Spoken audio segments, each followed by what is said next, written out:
No vídeo de hoje você vai entender o que está por trás dos medos que travam a sua vida. Eu vou te dar uma palavra poderosa para te libertar disso, para que você tome as decisões que precisam ser tomadas.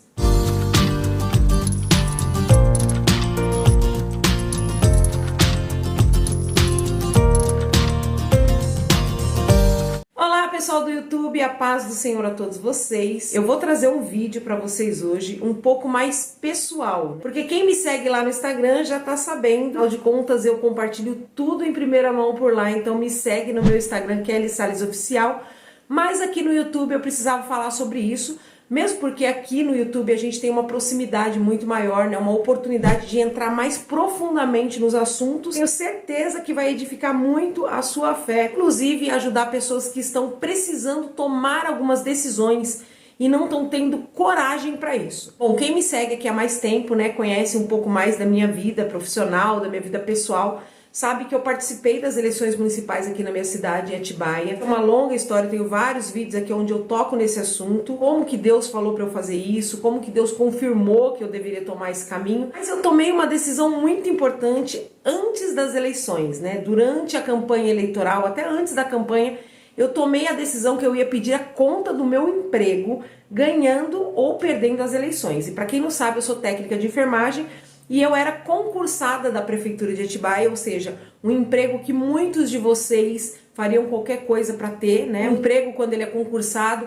a gente sabe que é um emprego vitalício, né? Onde a gente tem um pouco mais de segurança, um pouco mais de estabilidade para poder trabalhar. Mas o fato é que o lado ruim de você trabalhar na saúde pública é que você passa por muitos problemas, né? O estresse é muito grande, falta de material, falta de condições de trabalho, você depende muito do governo, então se o governo que está lá é bom, você consegue trabalhar direitinho, mas quando o governo é ruim, o funcionário sofre demais, né? Quase 10 anos nesse serviço público e eu estava no momento de parar por conta da minha saúde física, saúde mental. Na verdade, eu já tinha passado da hora de parar de trabalhar lá, porém, eu estava como a maioria das pessoas. Eu tinha medo de pedir as contas, eu também me preocupava com amanhã, o que seria de mim se eu tomasse essa decisão de sair do meu serviço, o que seria da minha vida financeira, né? Será que a gente ia passar algum tipo de necessidade em casa? Como todos vocês, eu também tinha esse medo. E o fato também de eu ter o meu ministério, né, não só na internet, mas o meu ministério nas igrejas, de atender as igrejas, pregando o evangelho, louvando a Deus, tudo isso ficava ainda mais complicado, porque a gente não consegue dar conta de tudo. A gente não consegue se dedicar a tantas coisas como a gente deveria. Então a gente acaba fazendo muitas coisas mal feitas por conta da falta de tempo, por conta da falta de saúde emocional, criatividade, enfim. O fato é que vocês sabem que eu passei por uma transformação espiritual na minha vida de oração, né? Que foi a introdução da oração do tabernáculo diariamente na minha vida, que fez com que eu tivesse toda a minha vida transformada, no sentido de que antes, se eu era uma pessoa extremamente perdida no que fazer, né? Eu não tinha certeza daquilo que Deus queria para mim, do que eu deveria fazer, das decisões que eu deveria tomar, tudo isso foi tratado através da oração. E eu não quero ser repetitiva, mas eu preciso repetir isso aqui, né? Todos os seus problemas, 100% dos seus problemas, profissionais, familiares, financeiros, ministeriais, todos estão relacionados com a sua falta de oração. Sei que às vezes eu pareço chata falando isso, mas conforme você ora, como convém, porque a oração do tabernáculo ela proporciona isso, o autoconhecimento, através da oração. Você acaba se autoconhecendo, fazendo uma autoavaliação diária. Vai te dar muito mais clareza em relação aos seus sentimentos, às suas emoções e à vontade de Deus para a sua vida. E aí eu perdi a eleição, fiquei como segunda suplente, foi muito boa a votação, fui a mulher mais votada do PL, né, o partido do presidente Bolsonaro, aqui na minha cidade em Atibaia, porém eu não consegui ser eleita e mesmo assim eu cumpri aquilo que eu havia dito que eu faria, que era pedir as contas do meu serviço. Muitos de vocês ficaram em choque. Fala sobre isso, irmã Kelly, como que foi essa decisão, como que Deus confirmou isso? Eu tomei essa decisão e eu estou muito feliz por ter tomado essa decisão e ter cumprido essa decisão. Porque o que eu percebo? Que muitas pessoas que precisam tomar decisões tão importantes quanto essa que eu tomei, elas estão com a vida delas totalmente paradas, travadas por conta de uma coisa chamada medo. que Deus ele tem falado muito ao meu coração a respeito disso, a respeito desse medo que te para, que te trava, te impede de tomar decisões que você precisa tomar. Essa decisão tem que vir de você. Esses dias eu estava lembrando de uma passagem bíblica, né, que fica lá no livro de Êxodo, capítulo 37, onde Moisés, ele tá lá, né, no cume do monte, recebendo de Deus os 10 mandamentos, e Deus fala para Moisés que o povo lá embaixo já tinha se corrompido, já tinha feito bezerro de ouro, estava adorando o bezerro de ouro, então Deus fala que ele vai destruir o povo. E aí Moisés, ele se coloca na frente do povo para defender aquele povo e praticamente ele fala para Deus se arrepender do que Deus disse. Ele fala: Deus, se arrepende agora do que o Senhor disse, não faça isso. E ele tenta convencer a Deus, ele diz: o Senhor tirou esse povo do Egito, o que os egípcios vão falar do Senhor? Vão dizer que o Senhor tirou o povo de lá para matar eles no deserto. E a Bíblia diz que Deus se arrepende do que falou. E esse tipo de texto, né, dá um nó na nossa cabeça. Lembro que eu entrei numa crise por causa desse texto. E eu falei assim: Deus, como que pode? A gente é ensinado a ter uma submissão, né, uma obediência a Deus, que não nos dá a possibilidade de questionar Deus, sabe? Existem dois tipos de evangelho hoje em dia, né? O evangelho que você põe Deus na parede, enfia o dedo na cara de Deus, obriga ele a fazer a sua vontade, que é um evangelho totalmente deturpado. Nós abominamos, que nós precisamos fugir disso em nome de Jesus. Mas também existe um evangelho pregado que nos tira toda a possibilidade de questionar Deus, de interagir com Ele no sentido de construir a história junto com Deus. É um evangelho onde Deus fala e você obedece, pronto. Você não pergunta, você não questiona, você simplesmente obedece. E eu vou falar para vocês que eu sou mais desse tipo de evangelho, né? Eu sou uma pessoa que busco durante a minha vida parar de questionar tanto a Deus, parar de murmurar, parar de tentar entender o que Deus está fazendo. E a minha vida toda eu tenho me podado, né, para não cair nesse erro, a me tornar essa pessoa, né, que confia, que obedece cegamente aquilo que Deus fala.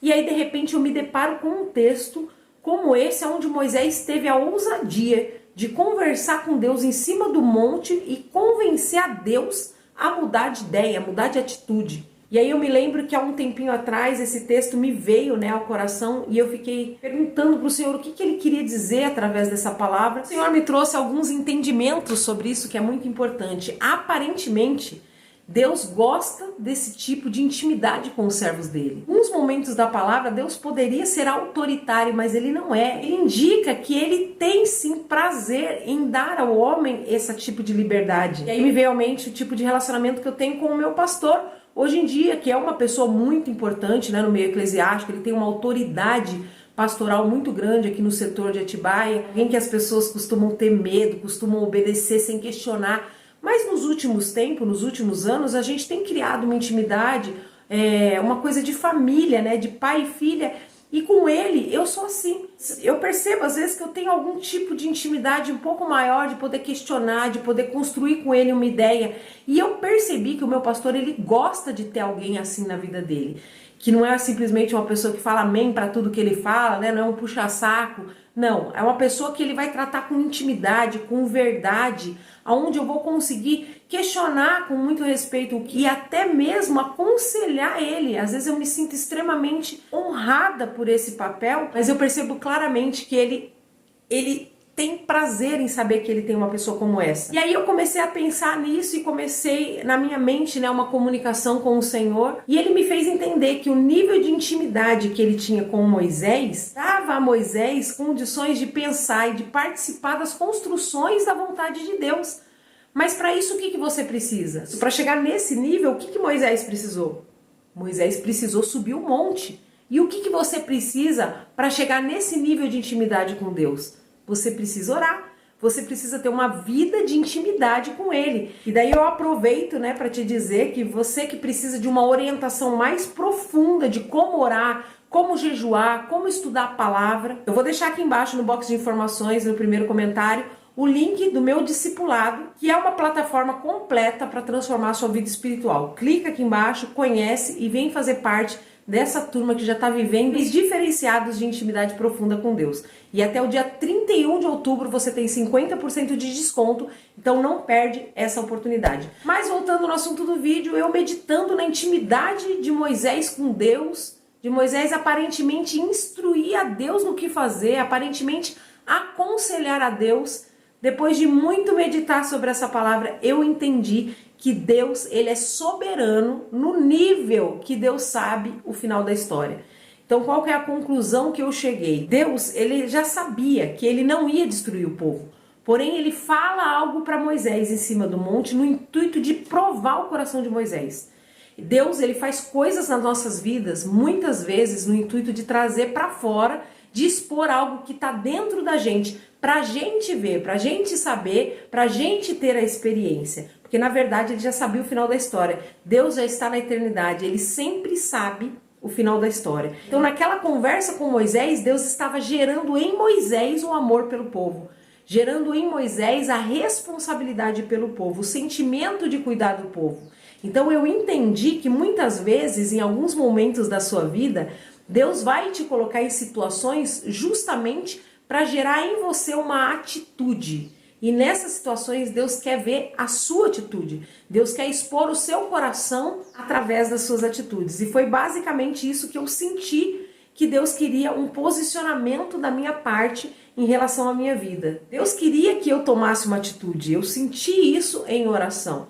E qual que foi a minha atitude? Eu vou te obedecer, eu vou participar da eleição.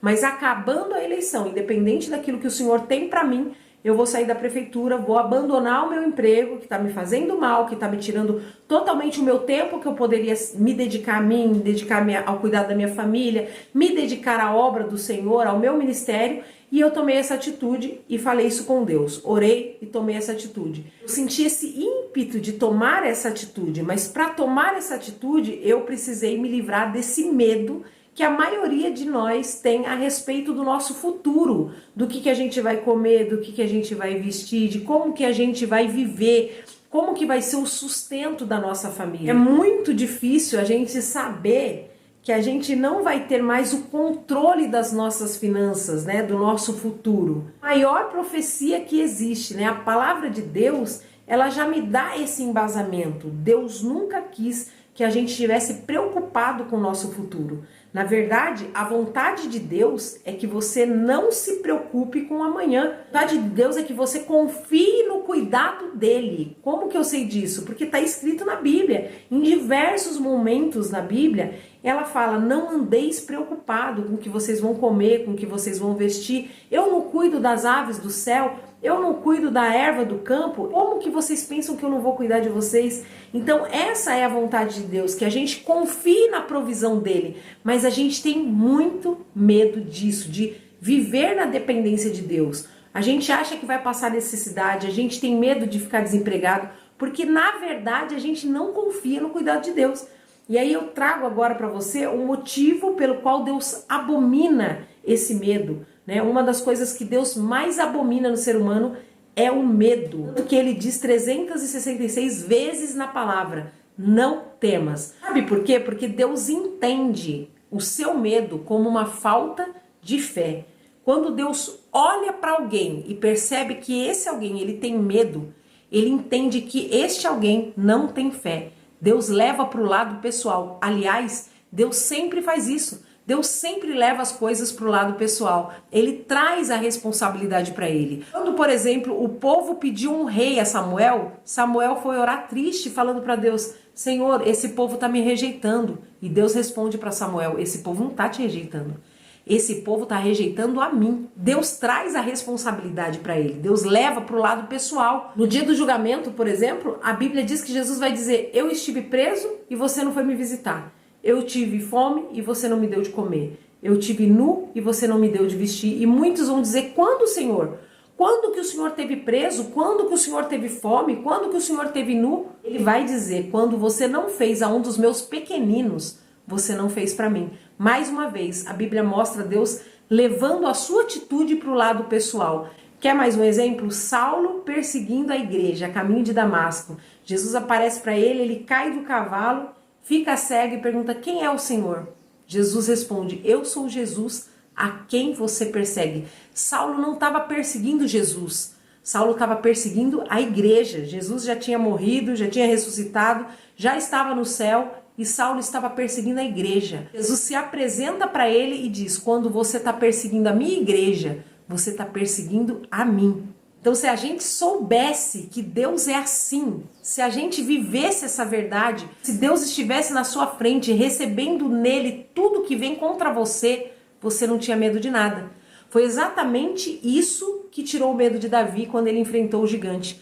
O exército de Israel ficava ouvindo o gigante gritar, afrontar 40 dias. E eles não faziam nada, porque eles tinham medo de enfrentar Golias. Davi foi lá e ouviu o gigante gritar uma vez. Ele falou, quem ele pensa que ele é para afrontar o exército do Deus vivo? Ou seja, esse exército pertence a um dono. E esse dono está vivo. Davi sabia que quando Golias afrontava o exército de Israel, estava afrontando o Deus de Israel. Toda vez que você tem medo de enfrentar alguma dificuldade, você está dizendo que Deus, ele pode ser que vai te abandonar nessa dificuldade.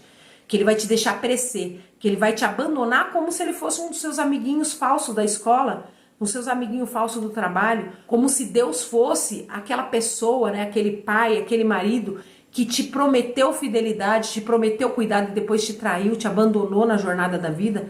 Você está comparando o seu Deus às suas experiências traumáticas. E você se esquece que Deus não é homem para que minta, nem filho do homem para que se arrependa. E que você é a menina dos olhos dele. Quem tocar em você está tocando nele.